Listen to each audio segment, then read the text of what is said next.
So, hello students, welcome to daily AIA PGT practice questions. Daily, you are given a target of 10 questions and the time limit provided to you is 15 minutes. Now, I will let you know how you can solve the test. It's very simple. First, you have to download the Aap Ayurveda Classes app from Google Play Store. After that, you have to complete the process of signing up.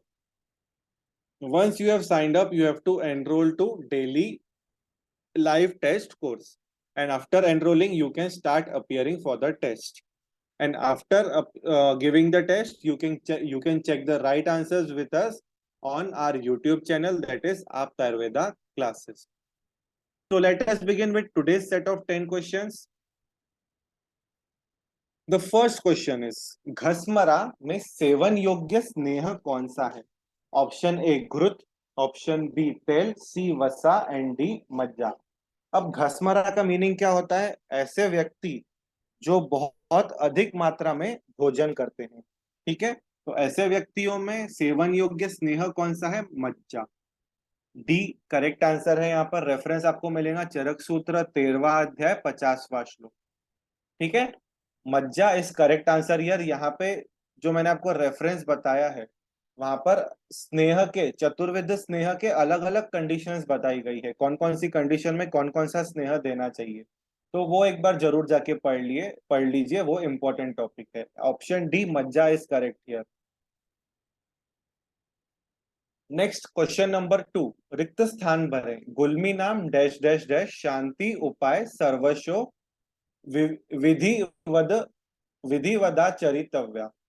ठीक है, रोग निदान का ये question है. Option A दोष, B दुष्य, सी अग्नि and D Anil. अब ध्यान दीजिए, जब हम गुल्म चिकित्सा के बारे में पढ़ते हैं तो वहां पर एक चीज बताई गई है कि मारुत का परिरक्षण करना है. मारुत का मीनिंग क्या होता है? अग्नि का रक्षण, सॉरी वायु का रक्षण करना है. तो यहाँ अनिल किसका पर्याय है? वायु का. तो राइट आंसर क्या है? डी अनिल शांतिर उपाय. जो भी हम उपाय करेंगे वो वात की शांति के लिए करना चाहिए हमें, जिससे सारे गुल्म ठीक हो सकते हैं. ठीक है, चरक चिकित्सा 5वें में आपको एक कोटेशन मिलने वाला है. Last option D Anil is correct. Third question. अब देखिए, हमारे एआईपीसीटी में नया पैटर्न शुरू हुआ है कि इमेज बेस्ड क्वेश्चंस देना भी शुरू किया है. तो हम ये जो हमने डेली एआईपीजीटी टेस्ट ले रहे हैं उसके जरिए हम कोशिश करेंगे कि मैक्स टू मैक्स आपके क्वेश्चंस जो है इमेज बेस्ड वो क्लियर होते जाएं. तो रस शास्त्र में एक यंत्र है जिसके ऊपर इमेज बेस्ड क्वेश्चंस पूछ सकते हैं. तो यहाँ देखिए, आइडेंटिफाई द टाइप ऑफ यंत्र from the image given below. रस शास्त्र का ये क्वेश्चन है. ए तप्तक हलवा यंत्र, बी स्थाली यंत्र, सी इष्टिका यंत्र एंड डी स्वेदनी यंत्र. अब ये इमेज जैसे आप देख रहे हैं, अब यहाँ तो लेबलिंग की हुई है कि ये खलवा है या फिर ये एक प्रकार से अग्नि है, इसलिए वो तप्त है. तो एग्जाम में तो ऐसा इमेजेस का लेबलिंग नहीं किया होगा. तो यहाँ ध्यान में रखिए कि ये कौन सा यंत्र है. दिस इज तप्तक खलवा यंत्र. इंपॉर्टेंट है. खलवा किसको बोलते हैं वो देखना जरूरी है आपको. अग्नि दी जा रही है उसको, मतलब वो तप्त है. ठीक है, तो ए आंसर यहाँ पे हमारा करेक्ट है. नेक्स्ट क्वेश्चन नंबर 4, आचार्य चरक ने किस आसव के लिए रोगानिक विनाशन कहा है? भैषज्य कल्पना का ये क्वेश्चन है. रोगानिक विनाशन कौन से आसव के लिए कहा गया है? ए मूलासव, बी मध्वासव, सी पिंडासव एंड डी द्राक्षासव.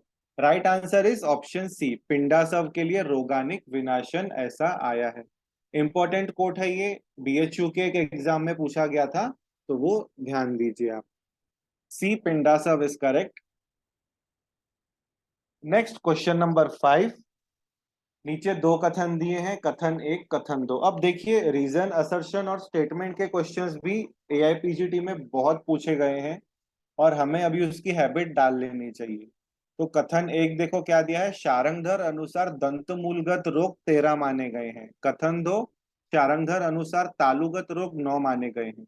अब ध्यान दो, जब हम एक प्रकार से पढ़ते हैं तो हम चरक और ज्यादा से ज्यादा सुश्रुत या वाग्भट तक पढ़ते हैं. हम चारंगधर तक कभी पहुंचते ही नहीं है अपन पढ़ते हुए. तो ध्यान दो, इसलिए मैंने ये क्वेश्चन डाला है कि एक बार शारंगधर ने जो मुख्य रोग की संख्या बताई है आपका वो टॉपिक भी क्लियर हो जाए। तो चलो पहला स्टेटमेंट देखते हैं हम क्या है। पहला स्टेटमेंट है शारंगधर अनुसार दंत मूलगत रोग 13 माने गए हैं। ये स्टेटमेंट बिल्कुल सही है। स्टेटमेंट 2 देखो क्या है, शारंगधर अनुसार तालुगत रोग 9 माने गए हैं। जी नहीं, शारंगधर ने तालुगत रोग कितने माने हैं? 8 माने हैं। तो ये स्टेटमेंट गलत है। अब मुख रोग के बाकी अपन अंग भी देख लेते हैं, कौन कौन से हैं, उनकी संख्या कितनी है। हम ये टॉपिक पढ़ ही रहे हैं। तो ओष्ठगत रोग शारंगधर ने कितने बताए हैं? ओष्ठ रोग बताए हैं 11। ठीक है, दंत मूलगत हो गया हमारा, 13 बताए हैं शारंगधर ने। दंतगत रोग कितने बताए हैं? दंतगत रोगों की संख्या है 8। ये ध्यान में रखिए। इसके अलावा जिह्वागत रोग कितने बताए हैं शारंगधर ने? जिह्वागत रोग बताए हैं 6। तालुगत रोग 8 बताए हैं, मैंने आपको अभी यहाँ पर बता दिया। कंठगत रोग, कंठगत रोग बताए गए हैं 18। सर्वमुखगत रोग या सर्वसरगत रोग जिसे कहा जाता है, सर्वसरगत रोग बताए गए हैं 8। तो इस तरह से कुल शारंगधर ने टोटल मुख रोग बताए हैं 74। ठीक है, चरक में कितने बताए गए हैं? चरक में 64 बताए हैं। सुश्रुत का तो हमें पता है कितना है, 65 बताए हैं। और वाग्भट ने कितने बताए हैं? यहाँ लिख देता हूँ, वाग्भट ने बताए हैं 75। तो ये सब ध्यान रखना जरूरी है अपने को एक क्वेश्चन के अंडर में। बाकी सब क्वेश्चंस भी पता होने चाहिए।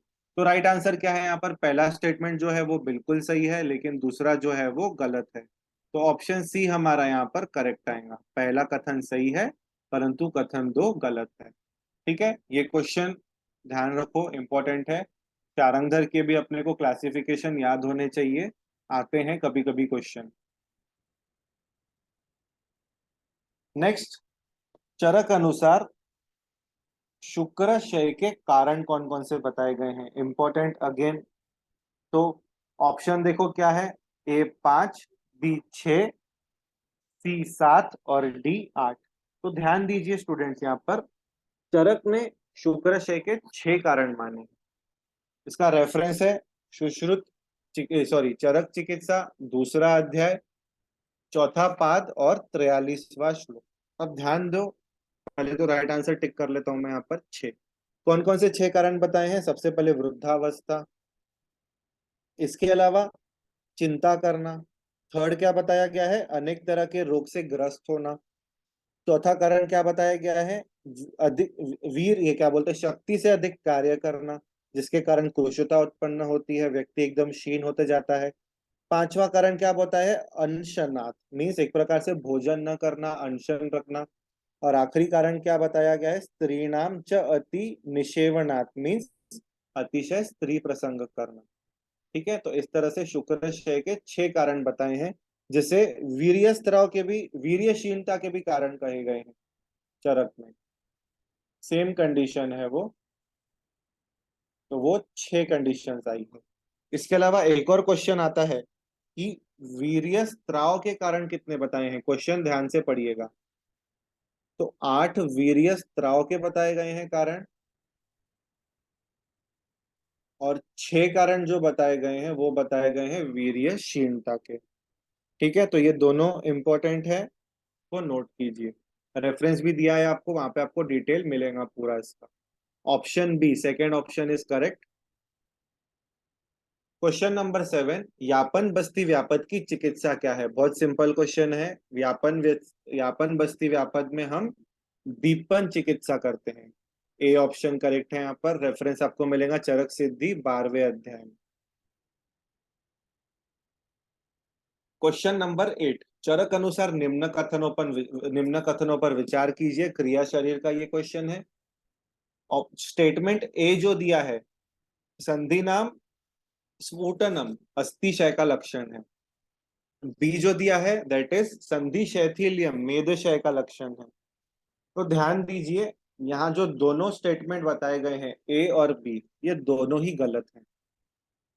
क्यों गलत है?